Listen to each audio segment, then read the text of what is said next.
story time with Madame Delina.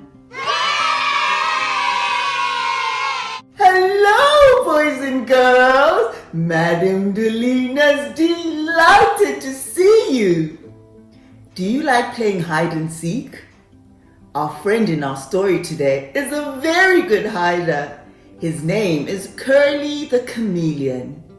He hides from other animals by changing his body's color to match the bushes and the leaves so that he can be hard to spot by his enemies and he can sneak up and catch the flies.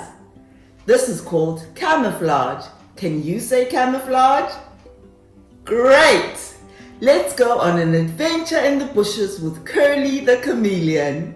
Curly the Chameleon by Charles de Villiers and Claire Norden. This bush in the garden with leaves green and flat seems to have nothing in it, not even a gnat. But wait, there is someone as green as the leaves, just sitting there quietly.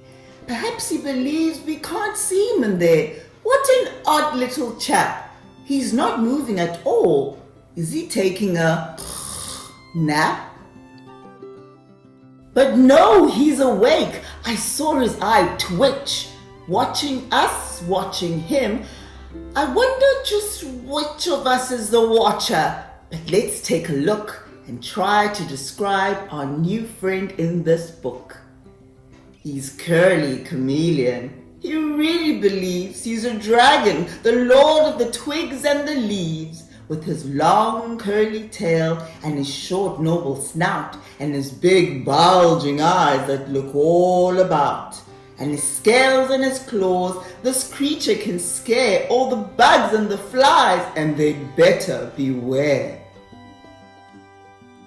He's not quite as big as the palm of your hand, but if you were an insect, you'd soon understand that Curly's a monster, a big scary beast who'd gladly eat up a large fly for a feast. His eyes are on turrets that swivel about. While one scans the leaves, the other looks out, spotting for food. Any insect, especially flies, and watching for danger, perhaps from the skies. He's got spines on his back in a great spiky arc and a greeny brown grey mottled skin that goes dark when he's frightened. His tail's wound up tight like a spring, but it's longer than he is, and that's quite a thing. He's covered with tubercles, soft little bumps that are sometimes spaced widely and sometimes make clumps. His beard is all knobbly, his face looks quite grim. If he wasn't so tiny, you'd be scared of him. He spotted a fly. Now it buzzes and teases as it circles and hovers and rides on the breezes. Not a care in the world does this bothersome fly. It's quite unaware of the swiveling eye. It lands on a flower and preens its gauze wings as it savors the scent of the petals and things. Our hero takes aim. He measures the gap. You think it's too far, but then with a zap, his tongue lashes out, grabs the fly from the flower, whips back in a flash. Now he can devour his prize. It's delicious. The fly's fresh and sweet, a juicy and crunchy chameleon treat.